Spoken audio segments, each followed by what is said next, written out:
Drivers behind the line.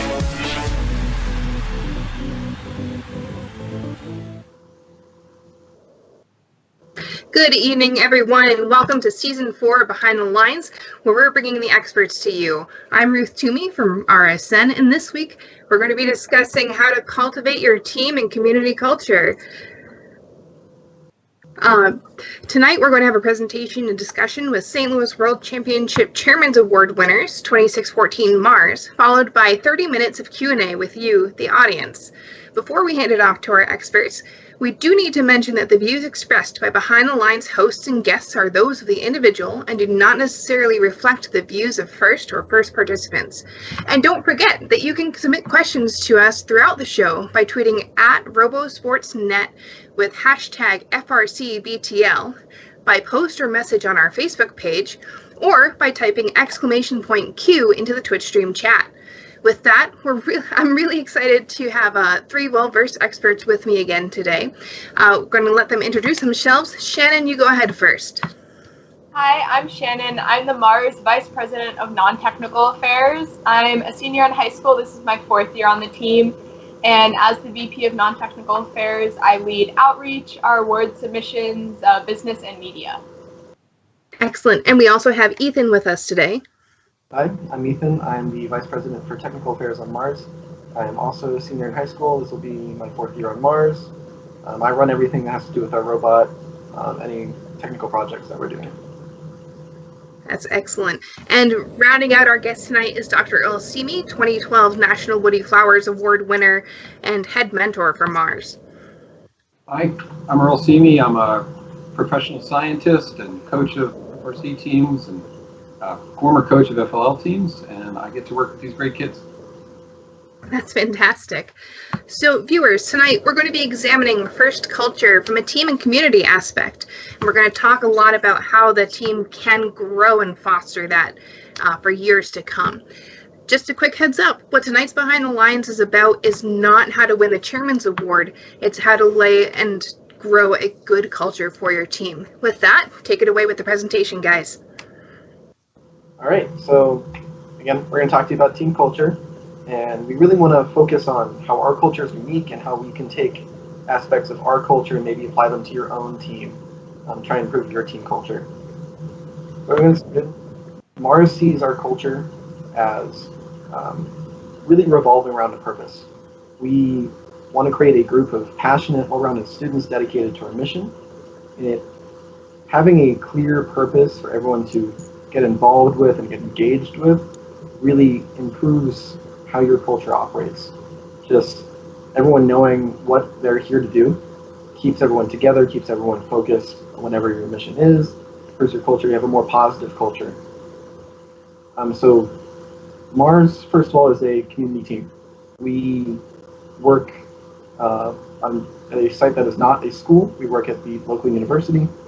So we don't have teachers at a school, we don't work at a school, but our culture really revolves around being part of the community, not just being in the community, but also having students from all around. So the way we get those students to come to Mars, the way we get into the community is through our outreach programs. We do the typical school announcements, that sort of thing, try and get people in schools involved, just get it around. Our town's not that large, so we also have a large number of our students coming in through word of mouth, being in the newspaper, that sort of thing. You can probably ask a lot of people around town, and they will know who Mars is, what Mars does, where they are. So we get around the community, and we really have a community culture in that sense. We're all part of this town, and we're all, well, I guess not necessarily this town. We actually have students from neighboring counties. We've had students come from pretty far distances just to be on the team. So our community not only is local, but in our state as a whole. We're one of 3 teams in the state. So to introduce students to Mars, we really get them involved in how our culture works as early as possible. as they come in, we get them involved in whatever we're doing. Not only do we mostly admit students to Mars during the off season, so that's anytime after competition season, which for us is after World. So students that come in during the summer, we absolutely take them to off-season events, that sort of thing. We get them involved with the robot, at competitions, that sort of thing. Having a small team sort of helps with that. We're not a super large team. We usually run 40 to 45 students. So the more students we can get involved early, the more students we tend to keep for the build season. Just so when they get involved, they really get engaged with how our team operates, and they get to know a lot of the people on the team, and we keep a really positive culture. So once students are admitted to the team, or once students come to Mars, they show up, Wednesdays during the off season. It's our only meeting time. They come in, they get involved with the robot. We run off-season projects, this sort of thing. We set up some really clear expectations for what we expect Mars students to be able to do. And that's also part of our culture. So we have a pretty smooth application process. Students come to Mars, all they have to do is send in an application that's all online. That comes to us. Mentors review the application usually late October or early November. And then from that point on, we have our team set. But before students apply, that sort of thing, we tell them, we have a lot of students that are on basketball teams or in the band or something. So we try to be flexible with our students in that we want them to be involved in Mars as much as they can. So we try to work around their schedules. We choose meeting times that work for as many students as possible. And we just make it clear that we're trying to make a team for them. In addition to anything we do in the off season, as to get students involved, we also pay for we pay for essentially all their travel and registration expenses for Mars. There's no registration fee for Mars. It's all free. Students can join whenever. And then when we go to competition, we will pay for their travel and then however much of a hotel room they're in. So if we have 4 people in a hotel room, we'll pay for 1/4 for every student that's in the room. So families have to pay, but if you have a student in your room, Mars will pay that. And that really improves, accepting people who can't necessarily afford to go to competitions, that sort of thing. We get a lot more diverse of a group than I think other teams have been able to get. And that's mostly due to the fundraising that we do in the off season and even during the build season.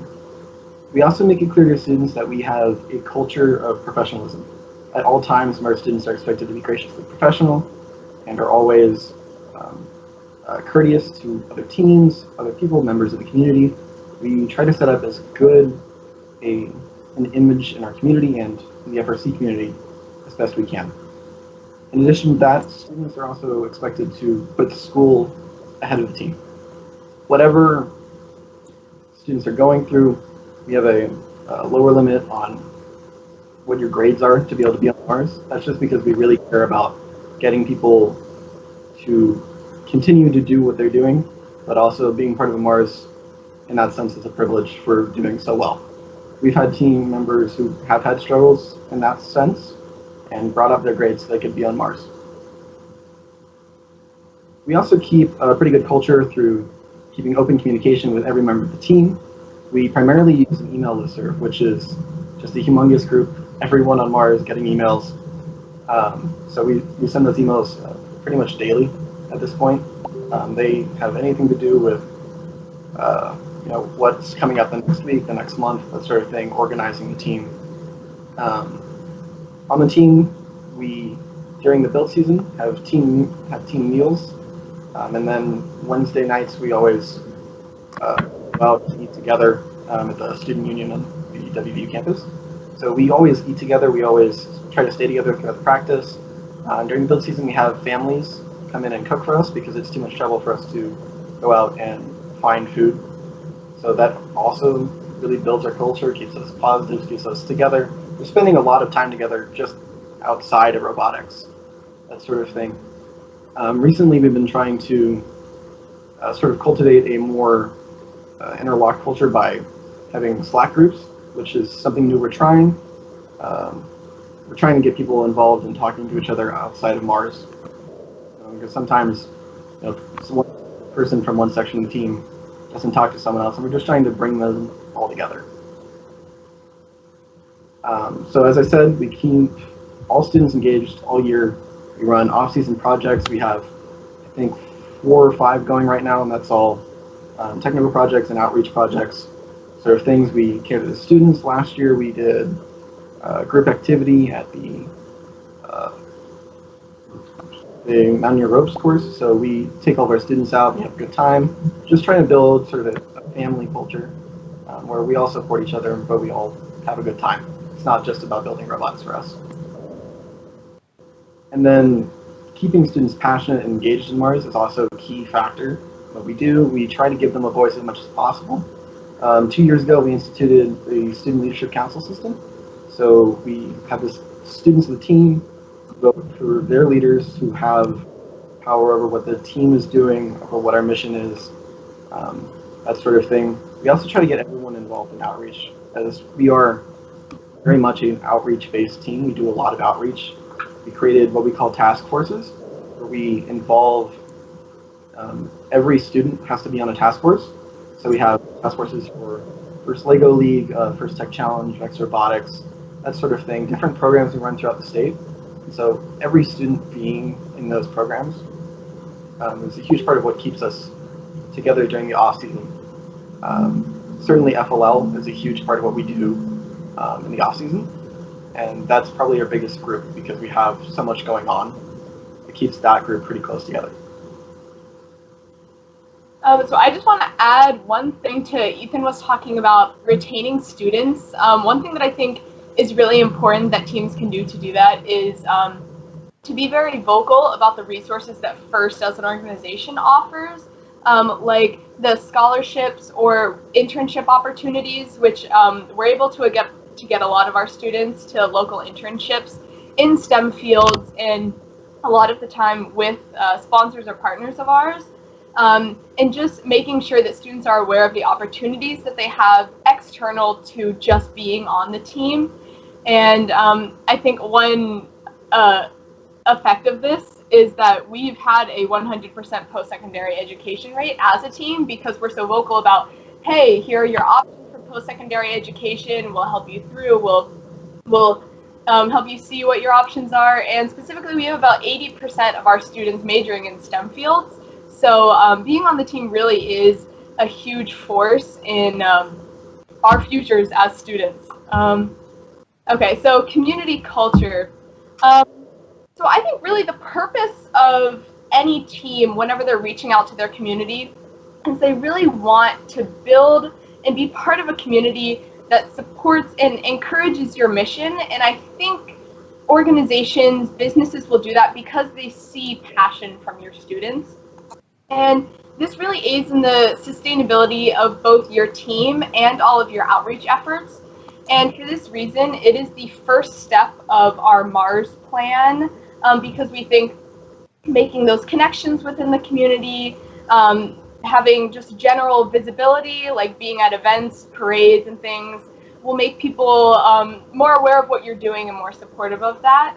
So for personal sustainability, I think having an active relationship with sponsors is really important.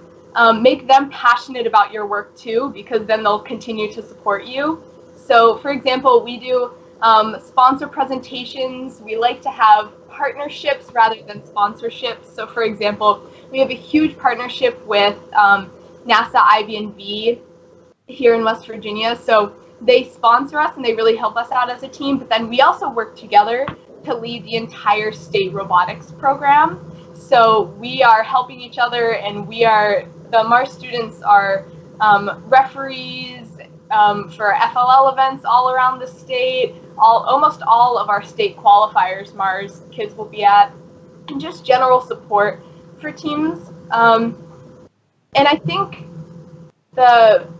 another really important relationship with a sponsor that you can have is a bond with your school system. Like Ethan said, we're a community team, so we're not really tied down to one school system, but we do have a really close relationship with our local school system. who is a huge sponsor of ours, they actually give us, for a very small rental fee, our practice facility, our practice building that we run FLL mentoring sessions in, and we have our own practice field in. So they're really supportive of us. They also help us with the more technical side of being on a team when you go to public school, I guess, with like having time to go to events and absences, things like that. So we give a presentation to them every year, and we make sure that they're in the know and they're aware of what we're doing and how being on Mars is positively affecting the students that are on our team. And another thing with sponsors is reaching out to sponsors who are in STEM industry, or even asking for in-kind donations from specific businesses. So one of our sponsors is a local business called Tanner's Alley, and they actually help us by sewing our bumpers every year. So they're not really a STEM business, but they are able to help us because they're able to give us that specific skill rather than just money. Okay, so when it comes to outreach effectiveness, we really like to approach our community from multiple angles. Ethan was talking about our outreach task forces. Those are kind of a new concept for us because we realized that our outreach was kind of outgrowing our outreach sub-team. So we decided that we really needed to get every single student that's on the team more involved in our outreach. And we did that by sectioning off the different types of outreach that we do. So that if a student, maybe they were on an FLL team and they're specifically interested in doing FLL outreach, our FRC task force is mainly worried about our Tucker team initiative, which is helping other FRC teams at competitions.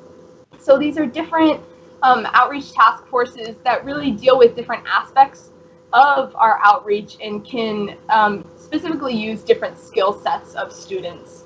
And then in your outreach, it's quite important to learn about the pre-existing culture of your community and build upon pre-existing programs or networks or connections that you can use.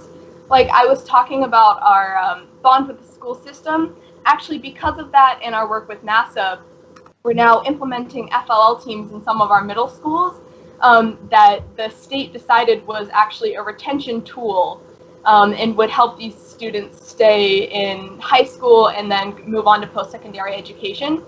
So we were able to help them with this initiative and run some events for them last year. But now that's it's also being run, it's in the hands of the school system as well. So that aids in sustainability a lot when there's someone else who's there to continue that program and Mars doesn't have to be watching it every single year. And that also kind of comes in with using your resources wisely. So we really like sponsoring, helping to initiate FLL teams. Parent-run or community-run FLL teams usually last a few years, but if you're able to use those connections with higher institutions or create programs within organizations that already exist, it can be a lot more sustainable. So we have those local elementary schools. We also have programs running in our juvenile detention centers with robotics. That's through NASA as well. And the School for the Deaf and the Blind even is a new initiative that we've started. And, you know, we're just trying to bring our entire community in on this. And we actually, because of all these different initiatives, we now have more students in our county that are involved in FLL than football, which is a cool stat that we like to throw out sometimes. So it's really just about bringing in everyone in your community in on your mission, making everyone involved in whatever way they can be, and just doing whatever you can to make those outreach efforts be as sustainable as possible.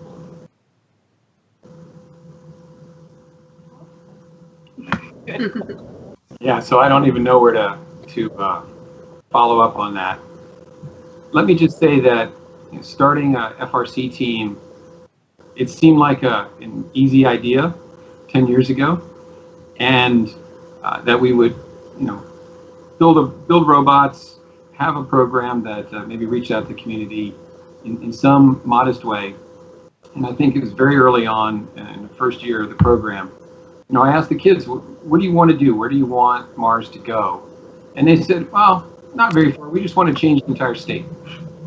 We want to change West Virginia from being a state that isn't known for its emphasis on STEM education and opportunities throughout the state. And we want to change that. We want to give everyone in the state, every kid, a chance to explore the possibility of a STEM-based future.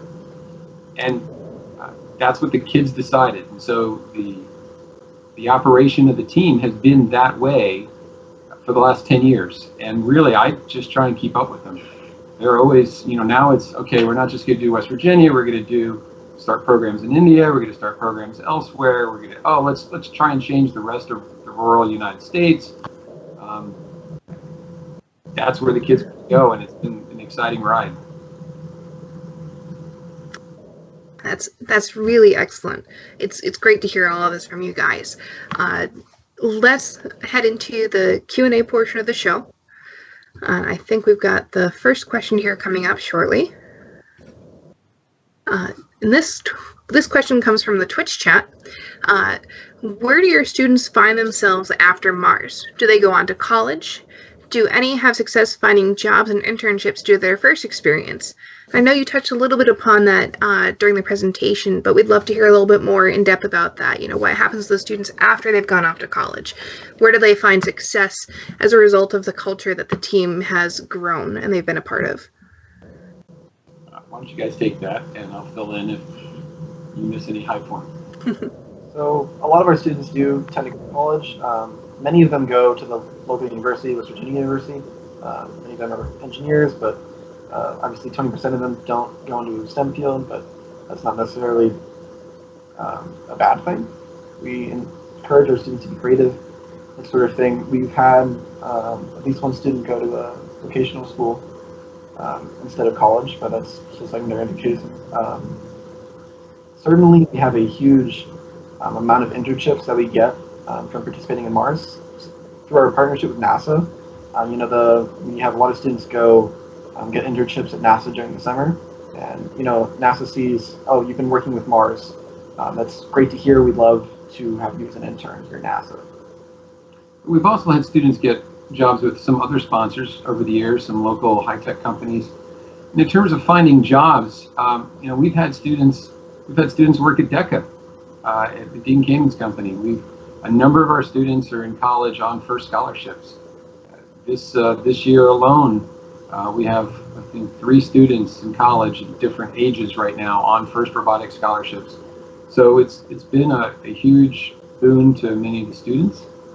And the internships, the positions now, to me, what's exciting is this year, for instance, we had one of our founding students just finish nursing school. And what is she doing? She has started her own FLL team.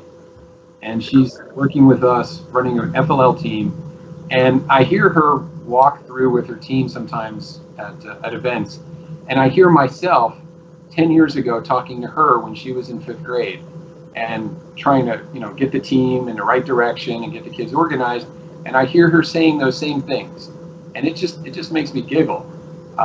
But it's a fantastic time to see this now going forward. We're finally having kids finishing college, finishing grad school, and they're volunteering first. They're starting their own teams.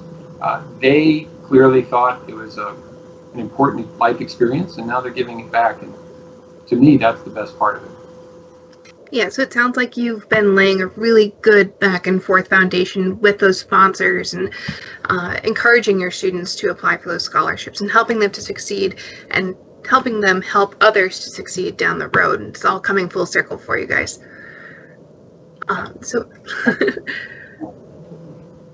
Let's move on to our second question for the Q&A portion. Looks like this one may have come in through our Facebook.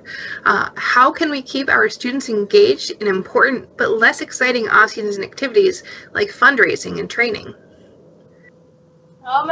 Yeah, that's something that we definitely try to focus on through our year-round meetings. And I think that's kind of what Ethan was saying about throwing students in onto the team and making them immediately passionate about what you're doing.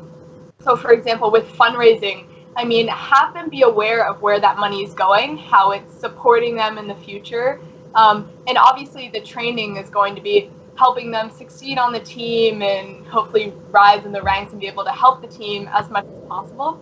So really just making everyone engaged. We like to say that we want everyone to have their hands on the robot. So we don't just want to have those senior students working on the robot and maybe have the younger students work on things like fundraising and training. Really try to mix it up, make sure they're also working with those senior students so that they can talk to them, mingle with them, see what they've learned on the team, how great of an experience they're having, and I don't think there's any reason they'd want to leave then. Let me make a comment about fundraising that I think is pretty important.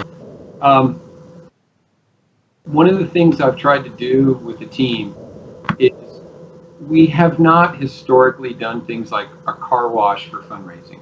We've tried to focus on fundraising activities that lead to life skills. So proposal writing, giving presentations to foundations. And I think in that sense, the kids see it as also growth, personal growth on their own when they're in that sort of environment for fundraising. It's not selling band candy, no offense to band members, but it's going out and writing a financial plan and then pitching it to an organization. Going to boards of companies and saying, okay, this is what we're going to do. Going to business leaders. And so in that sense, the kids buy into it because they see it as something that's actually a life experience. And that's been somewhat successful for us. I definitely agree with that. I'm actually the lead of entrepreneurship, and I have to say one huge partnership we have is with the United Way, and we do kind of a grant sponsorship proposal to them. And for the past few years, I've been kind of in on that process of writing that grant proposal, and then we do a live presentation to them that we also present in that form. So Earl's definitely correct that gets us engaged in those life skills that we're learning through that. And it's actually one of the reasons I'm currently planning on going on to college in business economics, something like that. And I can by far say that it's because of the work I've done on Mars in those fields and that real life application that I'm able to get this young. That's excellent. Yeah, making those personal connections and being able to connect with somebody face to face and have that conversation with them can really help you and your team go far. Let's move on to the third question of the night. Does Mars set culture goals, or how does the team communicate or decide what it wants the culture to be? I think Mars's culture is really dictated by what the students are doing, the students want to do, and just how we bring students in and what they see Mars as becoming. We don't necessarily set goals for our culture, but we certainly set goals for our team, whether that's any mechanical or electrical goals. Last year, I think we had a board of goals that we wanted to accomplish this year. Probably do that again this year. So our culture's formed around what we want to accomplish. And that's really just a joint effort. That's decided at team meetings or listserv. We all work together to determine how we're going to work together for the season or the off season, whatever it is. It's an important point. I was talking, the Woody Flowers Award winners were talking with Woody Flowers a few weeks ago. And the topic of team ethics came up. And in talking to Woody, he really wants teams to start thinking about ethics training and ethics role-playing so that teams are prepared when ethical challenges arise and how they're going to respond. And so I've been thinking about that and how we might implement that on Mars. And it struck me as I was preparing some other material for another activity with the team that we do, in a sense, role-play our culture. Like, we talk about how we will respond to certain things or different events, or how the team is going to handle itself in certain situations. And in that sense, we have a culture goal. We really expect a certain way of approaching, and Ethan alluded to it earlier about gracious professionalism. Mars is successful. We've won lots of awards. I tell you right now, the most important award we ever win at a regional or world has been gracious professionalism. We get really excited about that award, and that's our cultural goal, is to be a team that is at least in the running for GP every time we set foot in an event. I think another notable thing about our goals that Ethan mentioned, kind of our we do have a full official business plan that has up to 3-year goals for all of our task forces, all of our sub-teams, and we obviously have our team vision and mission statement that we are trying to focus all of our efforts towards, but those are amendable every single year by students. So we look over those every year, we revise them, we update goals, maybe we decide that something's going in a different direction, we can change them up. Even our mission and vision, which are like the core of what we are, we're able to change those whenever we see fit. So that also keeps our students really engaged in those goals and that mission and vision of ours, because we have so much power in deciding what they are. Excellent. And, I have a follow-up question for Earl. How did you set and establish that sort of culture and those culture goals 10 years ago when you started the team? Well, that's a really good question. I started Mars with a partner, Philip Tucker, and Phil was very focused on working with other teams and building that culture of GP. I tend to drive a lot of the technical parts of the team, the fundraising, so forth. But Phil was really the people guy. It was not unusual we'd be at a team dinner after an event. We've just done well or done poorly, whatever. We're still going to celebrate and have a team dinner. Phil would not come to the table at that restaurant. He'd be over in the corner talking to some family he just met and explaining well to them and why they needed to get their 9-year-old kid, who's looking pretty scared at that point. and that really has been our culture. Unfortunately, Phil passed away a couple of years ago, but that has stuck in our culture of our team. That's going to be our vision as a team, is that culture of not competing on the field. I mean, certainly we enjoy that, we're competitive, but changing a community. And so 10 years ago, we really on day one said, we're going to change a community. We're going to do this the way we want to do it with these sorts of values. And our kids that we were able to start with, the 12 or so kids, have gone on to sort of epitomize those values. So we've been very fortunate. That's a really great message there. We're going to move on to the fourth question. How can we go about changing negative aspects of our established team culture? For example, lax involvement, closed groups, or people who are aloof, or cliques that form on the team. Curious how they're going to answer this. I think that's all about how much you're engaging students.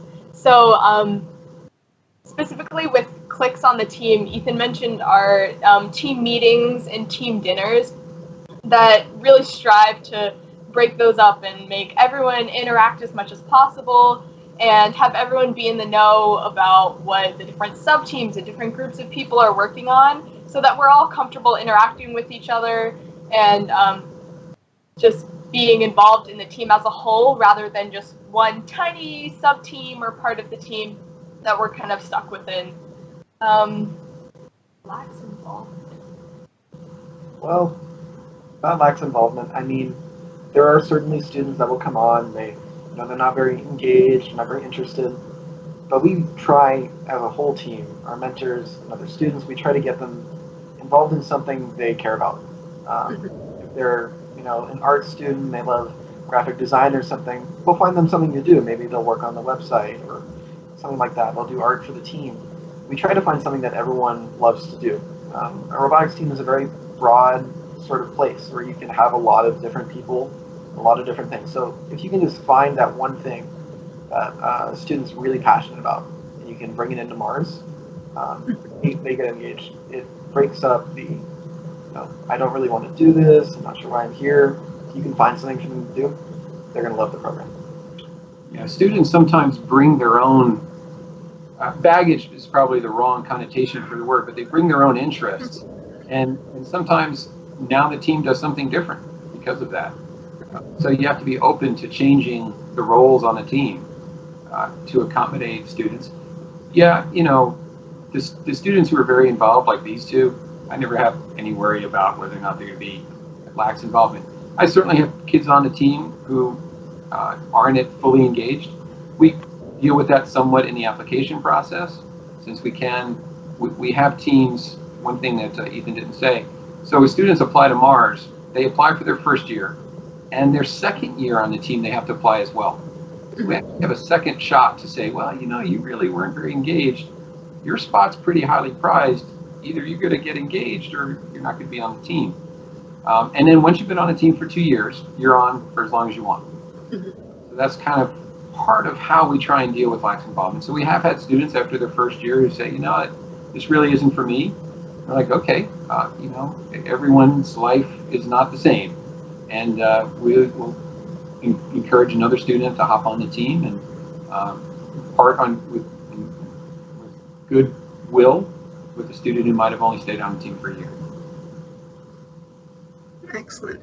And part of what you touched upon there is something that I always have loved to talk about when I'm telling people about FIRST, that you can really take any aspect of life or any interest and go use FIRST to go pro in that area, which I think leads us into our 5th question of the night. How can I actively recruit more students who aren't already interested in STEM? So, maybe those art kids or the theater kids or, people who just aren't super interested in science and math. How do you recruit those people to the team? So that's actually something that we've been targeting as a team as well, because obviously we have those robotics kids who know they want to be on a robotics team. Maybe we're on FLL, are interested in those STEM fields coming in. But in our non-technical half of the team, we do have to kind of reach out in a different manner to get those students that will have those kind of values and those passions that we want. So as Earl said, a lot of it's word of mouth. So I know I personally invited so many friends of mine onto the team. We also, it's reaching out to those groups of students. So, our school has a speech and debate team who loves doing presentations. We have a future problem solvers team that I know I'm in, and that's how I got some of my other friends to have some interest in Mars as well. So I think it's just reaching out to those groups of people and being very specific and saying, yes, we're a robotics team, but here's where we think your passion and your interest could fit into that. And we think that you could really easily be integrated into our culture and be a huge part of what we're doing, and it would still fit within your interests. And the same question applies to mentors. I all the time I get a parent who's maybe interested in helping out more, and I just got a question the other day. The parent wrote me and said, well, yeah, I'd like to help volunteer, but I have no technical skills. I'm like, great. Here are 10 things you could do that aren't that we need help with. And to have that list ready to go for students or for mentors, so it's clear to them that there's a role waiting for them on the team. That's great. And we're going to move on to our next question. Our team has experienced rapid growth this season. How do we maintain our culture with so many fresh students and mentors, or should we adapt to a new culture? I think an important part of having a new group of students is being open to adapting a new culture, seeing what their interests are, seeing if they have maybe a vision that's a little different than older students, and seeing how the team might change a little bit because of that. But then it's the integration of new students and old students, I think, is also really important. So those fresh students and mentors, I mean, maybe buddy them up with senior students or something, just so they can get an even closer look of what the team looks like, what the team mission is, and how they can become a part of that and retain that. It's a great question. We constantly have a discussion about team history, team culture. So we have, for instance, an online journal called Marvin's Journal. And in it, we try and encourage, and it doesn't always work, we try and encourage students as the years go by to write down some memories of the team. One of the things that strikes me as a coach, I mentioned earlier, my co-coach Bill died 2 years ago. 50%, no, more than that now, 75% of the kids on the team never worked with him. I've got 1/4 of my team who remembers working with him. And so when us mentors have in our mind, sort of well, what would Phil do in that situation? We want to tell that to the kids. 75% of our kids have no idea what that means. And so it's important for a team to have a sense of history, to have a sense of culture, to have a sense of mission that new kids can get introduced to and bond with.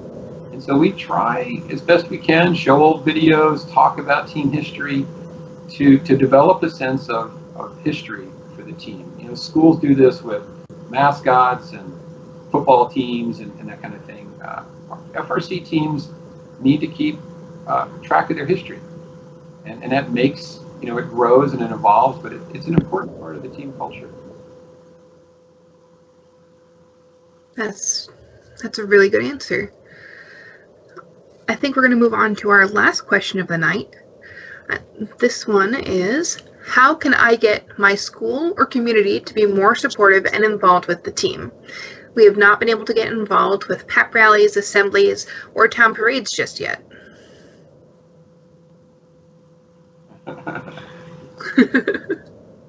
Get more involved in the school or community. You just have to really show that you want to get involved. You have to prove to people that this is a thing. You're very excited to show people what you're doing, get more people involved. Our first year as a team, we didn't get exempt to absences for leaving for competition. But then we proved we were really dedicated. We went to competition. We actually won that competition. Then the next year, we had exempt absences. So just do your best to try and get your message out there, and eventually they'll latch onto it. They'll start inviting you to pep rallies or assemblies or parades. Once you've done it once, they'll invite you again. It just becomes sort of a normal thing. It's funny you asked that question, because tonight we had a parade here in town. Done for the last 9 years, and we didn't do tonight because the parade started charging to be in the parade. Oh. We decided as a nonprofit, we didn't feel that was appropriate for us to pay to be in a parade. So we just as a team had a discussion of, well, what about that parade we've been doing? And so we identified other parades. Our town has every Friday night in the fall, and we're going to make sure we do those other parades. But it's a battle. I think both Ethan and Shannon mentioned earlier, having good ties to the school system helps you get into those opportunities, to those venues. So those are the sorts of things we've done. It's because we're not a school team, we don't really feel tied into, let's say, a pep rally for a particular school. Mm-hmm. We do more community-based things, and that maybe is a little different for us than a team that's associated with a single school. So one thing that I think can differentiate the different outreach events that you're doing, like these pep rallies, parades, we kind of classify that as visibility outreach, but then we also do things like STEM nights and presentations to organizations and stuff.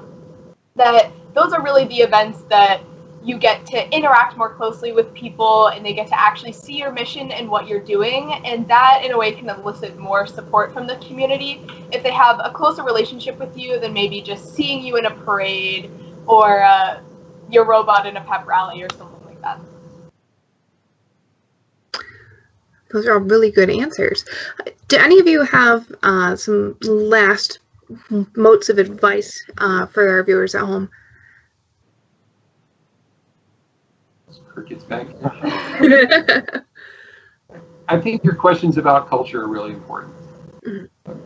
I think what distinguishes a long-term team, I'll say that we had a team in our town before we started Mars. It lasted for a couple of years and then folded.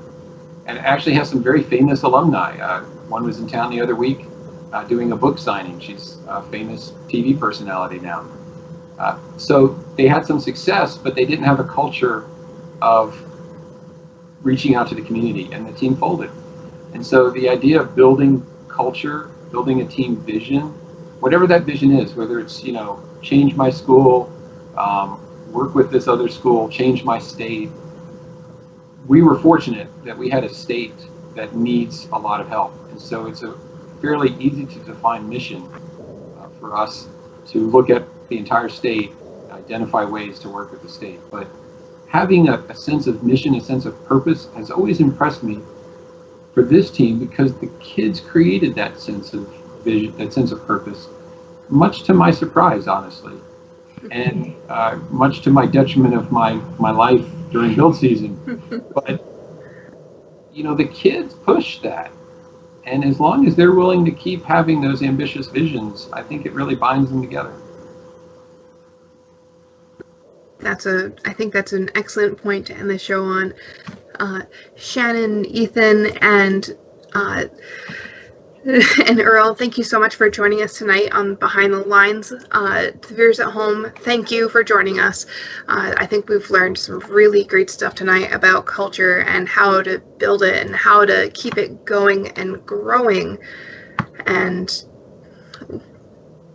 yeah, thanks for joining us. We'll see you guys on the next episode of Behind the Lines on Wednesday, October 18th. And everyone have a great night. Thank you. Yeah.